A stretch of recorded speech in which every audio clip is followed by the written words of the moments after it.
سلسلہ ایسا کیوں ہوتا ہے مدنی چینل پر براہ راست ٹیلی کاسٹ کیا گیا۔ نگران شورا نے مدنی پھولوں سے نوازا۔ ہمارے ملک پاکستان میں یہ واقعہ پیش آیا۔ اطلاع کے مطابق ایک باپ نے اپنی 3 بیٹیوں کو غربت، تنگ دستی وغیرہ کی وجہ سے قتل کر دیا۔ دل پہ غم چھا گیا یا رسول خدا۔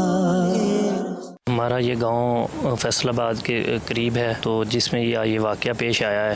ہمارے دوست ہیں جن کے بھائی نے اپنی 3 چھوٹی چھوٹی بچیوں کے گلے دبا کر ختم کر دیا ہے۔ غربت اور جہالت کی وجہ سے یہ سب کچھ ہوا ہے۔ کبھی کام ملتا تھا، کبھی نہیں ملتا تھا۔ ہمارا موضوع یہ نہیں ہے جو واقعہ آپ کو بتایا گیا۔ ہمارا موضوع تو یہ ہے کہ ماہ رمضان کی آمد سے پہلے ہی اشیاء مہنگی ہو جاتی ہیں۔ مہنگا کرنے والوں سے رابطہ کرتے ہیں جو مہنگا بیچتے ہیں، ان کے جو بھی اسباب ہوں، کوئی اپنے اوپر لینے کے لیے تیار نہیں ہے، سب ایک دوسرے کے اوپر ڈال رہے ہوتے ہیں۔ کیا کیفیت ہوتی ہوگی جب ایک ماں اپنے اسی بچے کو زہر دے کر خود بھی مر جاتی ہوگی۔ سیدنا عمر بن عبدالعزیز رضی اللہ تعالیٰ عنہ کو ایک دفعہ روتے ہوئے دیکھا گیا تو پوچھا گیا کہ آپ کیوں رو رہے ہیں؟ فرمایا مجھ پر غریب، مفلس، حاجت مند، تنگ دست اور اس طرح کے لوگوں کا بوجھ آ پڑا۔ میں سوچتا ہوں کہ اگر میں ان کے لیے کچھ نہ کر سکا اور قیامت کے روز مجھ سے پوچھ گچھ ہوئی تو میں کیا جواب دوں گا؟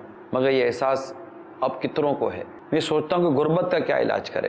اب ان کی اشیاء سستی ہوں، کوئی درد مند، کوئی رحم دل شخص اپنی نفع کو کم کر دے گا، اپنی جگہ پر ہے۔ مگر اس وقت دنیا بھر میں جتنے بھی سرمایہ دار طبقے تک آواز پہنچ رہی ہے، ان سے میری مدنی التجا ہے کہ اللہ کی رضا کے لیے اپنے مال میں سے نفلی صدقات بھی نکالیں۔ کہ یہ نہیں ہو سکتا کہ اس ماہ رمضان کی آمد کی برکتیں لیتے ہوئے آپ اپنی آمدنی کا کچھ حصہ ان غریبوں کو جا کر دے دیں۔ ٹھیک ہے، آپ جو کرتے ہیں وہ کرتے ہیں، تھوڑا اور بڑھا دیجئے۔ آپ کے ٹیبل پر اتنا پھل کے ضائع ہو جاتا ہے، اتنا ڈرائی فروٹ کہ کھایا نہیں جاتا، اتنا سب کچھ ہے، اور کسی کے گھر کے اندر کہوں کہ کئیوں کے گھروں میں کچھ بھی نہیں تو کچھ بھی نہیں۔ جن کے بچوں کو عید کے کپڑے لینے کا وہ نہیں لے سکتے عید کے کپڑے۔ رمضان مبارک کے اندر میری مدنی التجا ہے کہ ان غریب لوگوں کے لیے آپ کچھ کیجئے اور سنائیے۔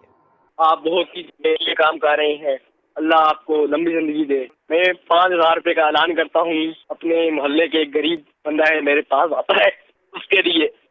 اللہ آپ کو خوش رکھے۔ ابھی آپ کا یہ جو سلسلہ میں دیکھ رہا تھا، سے بے روزگار ہے، لیکن ابھی الحمدللہ آپ نے ترغیب دلائی۔